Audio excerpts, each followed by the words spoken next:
రథసప్తమి నాడు భక్తులు భక్తి శ్రద్ధలతో చెప్పుకునే ఆ పవిత్రమైన కథ ఇదే. ఈ కథ విన్నా చదివినా సూర్యభగవానుని అనుగ్రహంతో దారిద్ర్యం తొలగి సకల సౌఖ్యాలు కలుగుతాయని పురాణాలు చెబుతున్నాయి. యశోవతి ధర్మవ్యాధుడి కథ ఒక అద్భుత రహస్యం. పూర్వం కాంభోజ దేశాన్ని యశోవతి అనే రాజు పరిపాలించేవాడు. ఆయనకు వృద్ధాప్యం వచ్చినప్పటికీ తీరని వేదన ఉండేది. అదేమిటంటే ఆయన ఎంత రాజ్యభోగాలు అనుభవిస్తున్నా శరీరానికి మాత్రం నిరంతరం ఏదో ఒక వ్యాధి పీడిస్తూనే ఉండేది.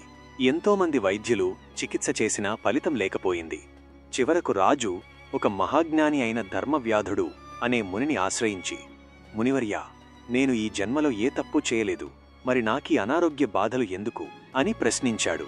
అప్పుడు ఆ ముని తన దివ్యదృష్టితో చూసి రాజుకొక రహస్యాన్ని వివరించాడు. పూర్వజన్మ రహస్యం. రాజా, నువ్వు గత జన్మలో ఒక పేదరాలివి. నీవు ఎవరికీ హాని చేయలేదు, కాని ఎప్పుడూ దానధర్మాలు కూడా చేయలేదు.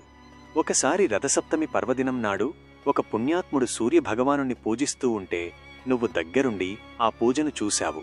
ఆ పుణ్యమే నిన్ను ఈ జన్మలో రాజును చేసింది. కాని ఆనాడు నువ్వు స్వయంగా ఎలాంటి వ్రతం చేయకపోవడం వల్ల ఈ జన్మలో నీకు ఈ వ్యాధులు వచ్చాయి అని చెప్పాడు. విముక్తి మార్గం.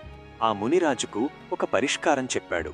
రాజా, మాఘశుద్ధ సప్తమి నాడు సూర్యోదయానికి ముందే మేల్కొనాలి.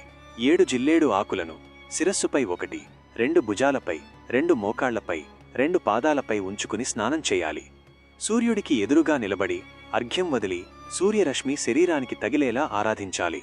ఆ రోజంతా ఉపవాసం ఉండి సూర్యకథను మననం చేసుకోవాలి అని వివరించాడు. రాజు ఆ ముని చెప్పినట్టే అత్యంత భక్తితో రథసప్తమి వ్రతాన్ని ఆచరించాడు. విచిత్రంగా ఆ సాయంత్రానికే రాజు శరీరం స్వర్ణకాంతితో మెరిసిపోయింది. ఆయన వ్యాధులన్నీ మాయమైపోయాయి. ఈ అద్భుతమైన కథను మీ బంధుమిత్రులతో పంచుకోవడానికి మా వీడియోను లైక్ చేయండి మరియు సబ్స్క్రైబ్ చేసుకోండి. ఈ కథ మనకిచ్చే గొప్ప సందేశమేంటంటే, తెలియక చేసినా తెలిసిన వారు చేస్తుంటే చూసినా కూడా పుణ్యం లభిస్తుంది. ఇక మనం పూర్ణ విశ్వాసంతో చేస్తే ఆ సూర్యభగవానుడు మనకు ఎంతటి ఆరోగ్యాన్ని ఇస్తాడో ఊహించుకోవచ్చు.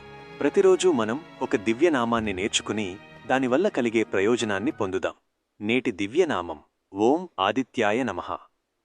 ఈ నామాన్ని స్మరించడం వల్ల ఆత్మవిశ్వాసం పెరుగుతుంది మరియు పనులలో విజయం లభిస్తుంది.